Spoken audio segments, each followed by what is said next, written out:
আনাইছে। আসসালামু আলাইকুম। সবাই কেমন আছেন এটা বলার মতো মন মানসিকতা আসলে কারোই নাই। তাই কাউকে বললাম না সবাই কেমন আছেন। জানি কেউ ভালো নাই। দেশের পরিস্থিতি এত খারাপ, ভালো মানুষ কিভাবে থাকবে? আসলে দেশে কি হচ্ছে ওইটাই তো কেউ বুঝতে পারতেছে না। কার বিরুদ্ধে কথা বলবো, কার বিরুদ্ধে বলবো না ওইটাই খুঁজে পাই না। ছাত্ররা তো কোনো ভুল করে নাই, কোনো অন্যায় তো করে নাই। শুধু নিজেদের অধিকার চাইছে। তার জন্য এত এত ছাত্র জীবন দিতে হইল।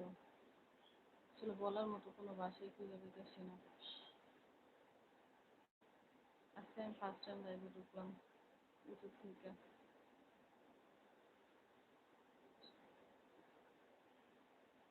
কি বলবো কি জানি না। সবাই ভালো থাকবেন। আল্লাহ হাফেজ।